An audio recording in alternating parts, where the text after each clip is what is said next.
একটু ওয়েট করুন।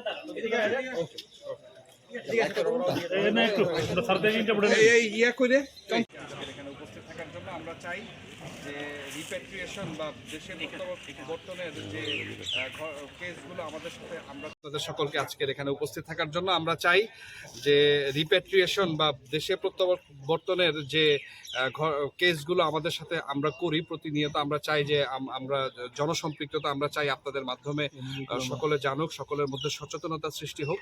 আমরা নিয়মিতই দেখি যে দুপাশ থেকেই, বাংলাদেশ থেকেও এখানে, আবার এখান থেকেও বাংলাদেশে এই এই এই এই বর্ডার দিয়ে অবৈধভাবে মানুষ অনেক ক্ষেত্রে যাতায়াত করেন এবং পরবর্তীতে আইন শৃঙ্খলা বাহিনীর হাতে আটক হন।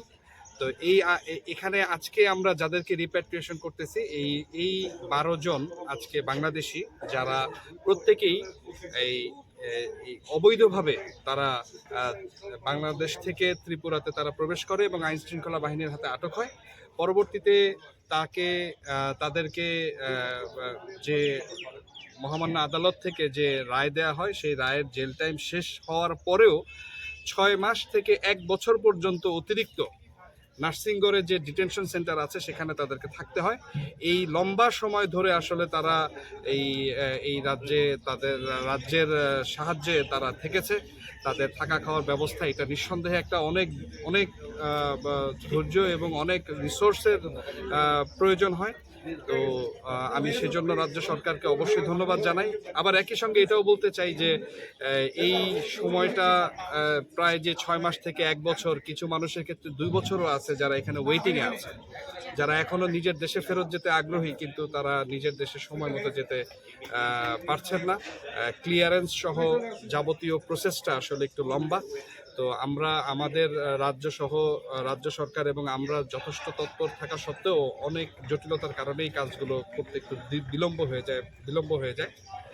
তো আমরা চেষ্টা করছি যে দুই দেশের সরকার মিলে যে এই টাইমটাকে, এই লম্বা সময় যে একটা ওয়েটে থাকতে হয়, এটাকে কমিয়ে নিয়ে আসার। তো আজকে আমরা সেরকমই একটি আনন্দের দিন, যেদিন আমরা কিছু সংখ্যক 12 জনকে আমরা বাংলাদেশে ফেরত দিতে পারছি। এই 12 জনের মধ্যে একজন আছে মাইনর, একটি মেয়ে যে কিনা 12 বছর বয়সে এখানকারই একটি পরিবার তাদেরই বাংলাদেশেরই আত্মীয়র পরিবার থেকে একটি মেয়েকে এখানে নিয়ে আসে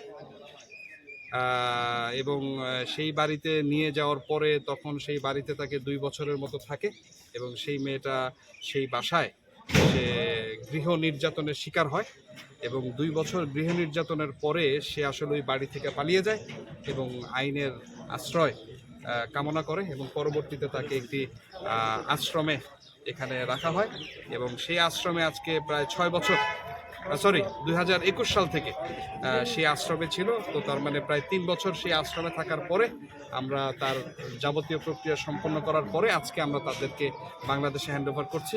ওপারে তার মা দাঁড়িয়ে আছেন অধীর আগ্রহে নিজের মেয়েকে পাওয়ার জন্য।